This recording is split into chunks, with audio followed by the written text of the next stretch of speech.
አናዘር ዋን ለሁለተኛ ጊዜ በሌላ ሰው ቡድን ስቃጠልልህ ገባ። ዛሬ ደግሞ ሊቨርፑል ልደግፍ ብዬ ተቃጠልኩልህ አንድ ፖዚቲቭ ቢኖር ከዚህ ዛሬ ካየሁት ጨዋታ አርኒ ስሎት መቆየቱ ብቻ ገባ አይደል? አድክም የሆኑ ማይረቡ ደጋፊዎችን ኔክስት ሲዝን የሚያቃጥልሃል ነው ማለት ተረዳኝ አይደል? አይ ወይኔ ሴት ፒስ ኤፍሲ አስበው። አርኒ ስሎት አንደኛ የሚጠላው ብሎ ዘፍኖ ማያበቃለት ታክቲክ ብቸኛ መንገድ ነው ጎል የሚያገባው። ሴት ፒስ ሎንግ ቦል ምናምን ብሎ የሚያለቃቅሰው ሰውዬ በሴት ፒስ 2 ጎል አግብቶ 4 ቅሞ ወጣልን ነው ማለት። 2 ጎል ኮኛ 2 ጎል ስናገባ ኮን ማሸነፋችን ኦልሞስት ተረጋገጠ። በጣም ከባሰ አቻ ልንወጣ ነው ማለት ነው። ገባር 2 አገባ አይደለ? በቃ 4 አይግባብን እኮ 4 አይግባብን። ወይኔ አባቴ ምን አይነት ጎል በዚህ በኩል ማን ገባ አይደለ? ዶኩ ትዝ አላቸው አስቶን ቪላዎች የዛኔ 3-0 ሲቀረቅሩላችሁ ዶኩ ትዝ አላቸው ነው ማለት። በዚህም በኩል መጊን አበጥብጠኝ አስለጠለትከን።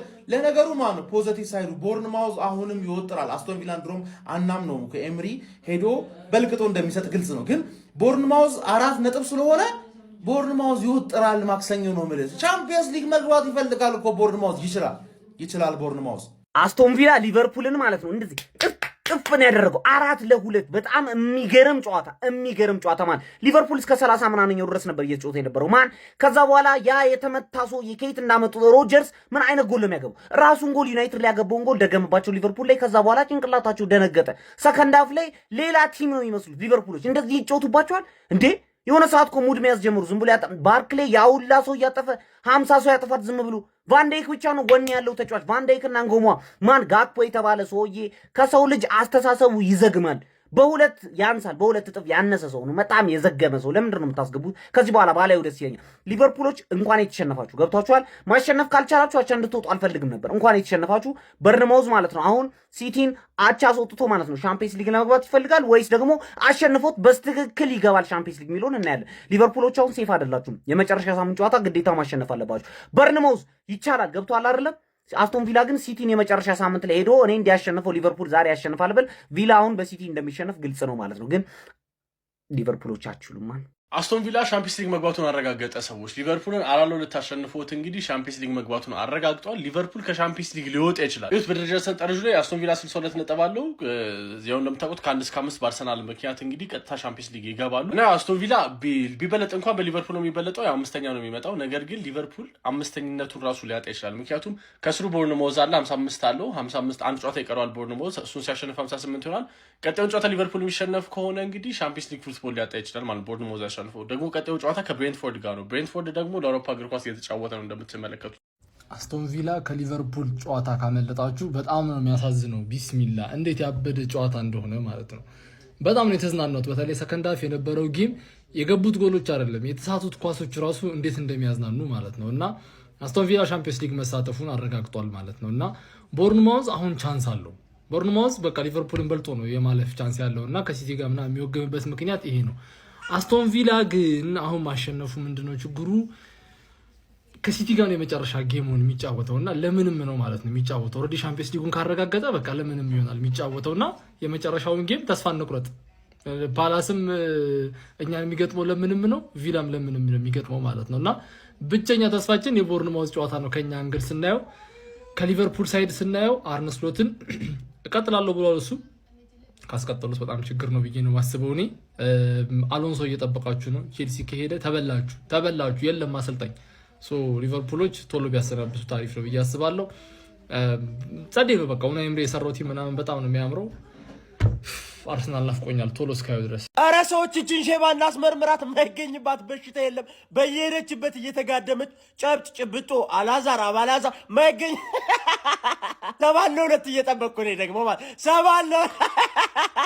ቀጣይ ሳምንት እንደ ሊቨርፑል ደጋፊ ለማንቸስተር ሲቲ የሚያሸረግድ የሚያሽቋልጥ አታይም። የማያደርጉት ከሆነ ደግሞ ትክክለኛ የሊቨርፑል ደጋፊ አይደሉም ማለት ነው። ምክንያቱም ደግሞ ቀጣይ ሳምንት ማንቸስተር ሲቲ ከቦርንማውዝ ነው የሚጫወተው። ቦርንማውዝ ማንቸስተር ሲቲን አሸነፈ ማለት ከሊቨርፑል በ1 ነጥብ አንሶ 6ኛ ላይ ቁጭ ይላል ማለት ነው። ቀጣይ ጨዋታው ደግሞ የቦርንማውዝ ኖቲንግሃም ፎረስት ነው። የሊቨርፑልስ ብሬንትፎርድ ደግሞ ሊቨርፑል እንደሚያሸንፋት የታወቀ። ምክንያቱም ለሁሉም ነው የምትሰጣ ሊቨርፑል ለሁሉም ነው የምትሰጣ፣ አትከለክልም። ቤታ አትከለክልም። እዛ ሳትልም ቦርንሞዝ የሚያሸንፍ ከሆነ የኖቲንግሃም ፎረስት እና የሲቲን ጨዋታ ወይም 4 ነጥብ የሚያገኝ ከሆነ 5ኛ ላይ መጥቶ ደቅ ይላል ሊቨርፑልን በልጦት። ስለዚህ ቻምፒዮንስ ሊግ አይገባም ሊቨርፑል ማለት እኮ ነው። ስለዚህ በነፃነት የቦርንሞዝ እና የሲቲን ጨዋታ እናያለን ማለት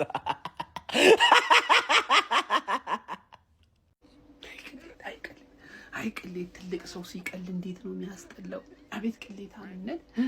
አቤት አቤት አቤት አቤት አቤት አቤት አቤት! እናንተ ቅሌታ የሚለው ራሱ አይገልጻችሁም። እናንተ እንዴ ምን አለ በተኛበት። እኔ እኮ ገና እኮ ለቀጣይ ጨዋታ አመቻቻችኋለሁ። እናንተ ቪላን አሸንፎ ቪላ ቀጣይ ሲቲን ያስጠላኝ። ቅሌታም ሽማግሌ ሂድ ወደዛ፣ አታፈጠብኝ ደግሞ። ተኛ በዚህ ሰዓት ምን ትሰራለህ? ተኛ ሂዳት። ውይ ተቃጠሉ። አንተ እንዴት ተበጠራላችሁ? በጥር እኮን ያረጓችሁ እናንተ። እንክርዳዱን ከንተኑ ለዩባችሁ። ለነገሩ እናንተ ቤት እንዳለ እንክርዳድ ብቻ ነው ያለው። ምንም አባካታ መጣ። ይሄን ጨዋታ ያላሸነፍከውን ከዚህ በኋላ ለምን ትጠቅመኛለህ? አንተ ሲጀመር እኔ ሰውን ብቻ በርታሉ ሂድ። ምን አይነት እንዴት እንደተናደርኩ እናንተ እንዴት ይሄ ቁጥር 1 ቪዲዮ ነው። ገና ቁጥር 2 ቪዲዮ ይዤ ለመጣ አይደል እንዳንተ ውጤት እንኳን አላለጥፍ አራለሁ 2 በቃ አሁን እያወራሁልኝ ጎላ ገባ።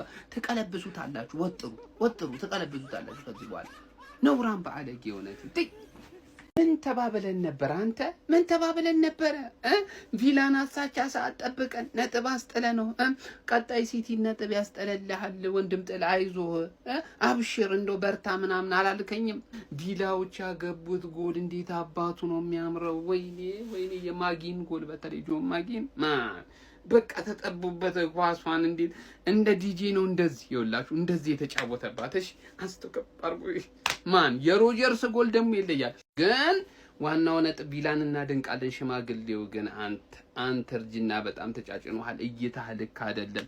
ይኸውልህ 5ኛ ላይ ወረድክ። ዘንድሮ 5 ቡድን ወደ አውሮፓ ሻምፒዮንስ ሊግ እኮ ማለፍ ቢሆን ኑሮ ይኸው ምን ውስጥ እንደገባ ይኸው። ይሄ መላጣ የሆነ አሰልጣኝ አይችልም። ቡድኑ ግራ የገባው ነው። ይኸውላችሁ ተከላካዩ አማካኙ ከአጥቂው ጋር በጹም የተለያዩ በቃ ተጫዋቾች ነው የሚመስላችሁ። ሶቦ ከሞከረው እኔ የመጀመሪያ ጨዋታ ላይ ያቺን ሙከራ ውጪ ማለት አንድ የሚረባ ኳስ እንኳን ያልተሞከረበት ጨዋታ ነው ያልታየኝም። የገቡት ጎሎች ያ ሄዲንግ ብቻ በቃ ደስ አይልም። ፍጹም ዶሚኔት ተደርጎ ተወቅጦ ነው የተለቀቀው። ይሄ አንተ ባካፕ ፕላን እንኳን የለውም ይሄ ሰውዬ። ጋክፖን ይዞ እዚህ ብቻ ይላፋል። ጋክፖ በረኛ የተፋውን ኳስ ለመምጣት እንዲህ ሲላይታችሁታል። ያሳፍራል በጣም የምሬን ነው የምላችሁ። በሊቨርፑል ደረጃ በቪላ እንደዚህ መቀጥቀጥ ማለት በጣም ከባድ ነው። ለማንኛውም ቃላችሁን ባታከብሩም ግን ለዚህ ቪላ አድናቆት ይገባል። ዛሬ ድንቅ ምሽት ነው ያመሹት። ኡናይ ኤምሪና ልጆች ይመቻችሁ፣ ግን እናንተ ታሳፍራላችሁ። አሰልጣኝ አርነ ስሎት በሊቨርፑል ቤት እጅግ አስደንጋጭና አዲስ ሪከርድ ጽፈዋል። በሊቨርፑል በአንድ ሲዝን ከየትኛውም አሰልጣኝ በላይ 20 ጨዋታዎችን በመሸነፍ አዲስ አላስፈላጊ የሚባል መጥፎ ሪከርድን አስመዝግቧል። ከዚህ በፊት ራፋ ቤኒቴዝ ነበር 19 ሽንፈቶችን በአንድ የውድድር ዓመት ማስመዝገብ የቻሉት በሊቨርፑል ቤት። ታዲያ አሰልጣኝ አርነ ስሎት በሊቨርፑል ቤት ይህንን ሪከርድ የግላቸው አድርገዋል። 20 ጨዋታዎችን በአንድ የውድድር ዓመት ብቻ በመሸነፍ አዲስ ሪከርድ፣ መጥፎ የሚባል ሪከርድ አስመዝግቧል። አሰልጣኝ አርነ ስሎት በጣም ከባድ ሁኔታ ውስጥ ነው ያሉት። ነገር ግን አሁንም በሊቨርፑል ቤት ይቀጥላሉ የሚለው ድምጽ ደግሞ እየጎላ ነው የሚገኘው። እሳቸው የሚቀጥለው ዓመት የሊቨርፑል አሰልጣኝ ሆኜ ይቀጥላለሁ፣ ይህንን መንበር ማንም አይነጥቀኝም እያሉ ይገኛሉ። እናንተስ ታዲያ በአሰልጣኝ አርነ ስሎት አስደንጋጭ አዲስ ሪከርድ ላይ ምን ትላላችሁ? የቀጣዩ ዓመት የሊቨርፑል አሰልጣኝ ሆኖ መቀጠል ይኖርባቸዋል ወይስ ደግሞ ከወዲሁ መሰናበት አለባቸው? ሀሳብ አስተያየትና ምላሻችሁን ኮሜንት ሴክሽን ላይ አጋሩ። ሜዳ ስፖርትን ፎሎ ማድረግ እንዳትረሱ። ዘቪሊያንስ ዘላዮንስ አስቶን ቪላዎች የአውሮፓ ሻምፒዮንስ ሊግ በቀጣይ ዓመት መሳተፋቸውን ያረጋገጡበትን ውጤት አስመዝግበዋል። በቪላ ፓርክ የተከናወነውን ጨዋታ ሊቨርፑልን ዳውን አድርገው በማፈራረስ 4-2 ያሸነፉበትን ውጤት ማስመዝገብ ችለዋል። አስቶን ቪላዎች በዛሬው ጨዋታ ላይ ወሳኝ ተጫዋቾቻቸው አልነበሩም፣ ኦናና፣ ካማራና የመሳሰሉት ተጫዋቾች ማለት ነው። ሆኖም ግን በቪክቶር ሌንድሮፍ የአማካይ መስመር እንዲጫወቱ ማድረግ ከተከላካይ ወይም ካለቦታው ወደ አማካይ መስመር በመሳብ ኡናይ ኤምሪ ይህንን ተጫዋች ፈርስት ሃፍ እንዲጫወት አድርገውታል። በዛ የመጀመሪያው አጋማሽ የመጨረሻ ደቂቃዎች ላይ በአስገራሚ ሁኔታ ሞርጋን ሮጀርስ ያስቆጠራ ጎል አስቶን ቪላዎች መሪ ማድረግ ችሎ ነበረ። ሊቨርፑል ሁለተኛው አጋማሽ ወደ ጨዋታው ለመመለስ ያደረጉት ጥረት ተሳክቶላቸው ቨርጂል ቫን ዳይክ የግንባር ኳስ አቻ መሆን የቻሉ ቢሆንም ከዛ በኋላ ግን አስቶን ቪላዎች ጎል አዝንበውባቸዋል። ኦሊ ዋትኪንስ የሶቦዛላይን ስህተት ተከትሎ አንሸራቶት መውደቁን ተከትሎ የጀራርድ ዳየት ስሊፕ ነው የሚመስለው የጀራርድ ዳየት መንሸራተትን የሚያስታውስ ነበረ። ኦሊ ዋትኪንስ ጓስና ምረውን ማገናኘት ቻለ። ከዛ በኋላ ደግሞ ሌላ ጎል ማስቆጠር ቻለ። እንደገና ደግሞ ማጊን ከሳጥን ውጭ በጣም የሚያምር አስደናቂ ጎል በማስቆጠር ግብ ጠባቂው ማማድ ዳሽቪሊን አንጠልጥሎ ያስቆጠረው ጎል በጣም ውብ ጎል ነበረ። ቫን ዳይክ የማስተዛዘኛ ጎል ማስቆጠር ቢችልም ነገር ግን በጨዋታው ምንም ነገር ማስመዝገብ አልቻሉም። ይህንን ተከትሎ አስቶን ቪላ 62 ነጥብ በመድረስ ቶፕ 5 ውስጥ ማጠናቀቁን ያረጋገጠ መሆኑን ተከትሎ በአውሮፓ ሻምፒዮንስ ሊግ በቀጣይ የውድድር ዓመት መሳተፉን አረጋግጧል። ሊቨርፑል አሁንም አደጋ ላይ ነው። በርማውዝ ቀጣይ 2 ተስተካካይ ጨዋታዎችን አሸንፎ ሊቨርፑል የመጨረሻ ጨዋታውን በብሬንፎርድ ከተሸነፈ 6ኛ ደረጃ ላይ ሊቀመጥ ይችላል። ከሻምፒዮንስ ሊግ ውድድር ውጭ ሊሆን ይችላል። አስቶን ቪላ ምናልባት ፍጻሜውን ካሸነፈለት 6ኛም ጨርሶ ሻምፒዮንስ ሊግ ሊገባ ይችላል። ስለዚህ ሊቨርፑሎች ችግር ውስጥ የገቡበትን ሂደት ወይም ደግሞ አስቸጋሪ ሁኔታ ውስጥ ያሉበትን ሁኔታ እየተመለከትን ነው የምንገኘው። አርነ ስሎት በጣም ደካማ አሰልጣኝ መሆናቸውን እየተመለከትን ነው። ሊቨርፑሎች በጣም በከፍተኛ ሁኔታ አርነ ስሎት ይሰናበቱ የሚል ጥያቄያቸውን እየጠየቁ ያሉ እየተመለከትናቸው ነው። ተገቢ ጥያቄ ይመስላል። እንደሚታወሰው አርነ ስሎት አሁንም በቀጣይ ዓመትም የሊቨርፑል አሰልጣኝ ይቀጥላለሁ ማለታቸው ይታወሳል። ተቃውሞ በርትቷል። ሊቨርፑል አመራሮች ሀሳብ ይቀይራሉ ከዚህ ጨዋታ በኋላ ወይስ በዚሁ ያስቀጥሯቸዋል የሚለው በጉት የሚጠበቅ ይሆናል። እንዴት ተመለከታችሁትን? ጨዋታው የጎል ፌስቲቫል የነበረበት ግማሽ ደርዘን ጎል የተቆጠረበት አስደናቂ ጨዋታ ነበረ። አስቶን ቪላ 4-2 ሊቨርፑልን በማሸነፍ የሻምፒዮንስ ሊግ ቦታውን አረጋግጧል። መልካም አዳር፣ መልካም ጊዜ ይመቻል።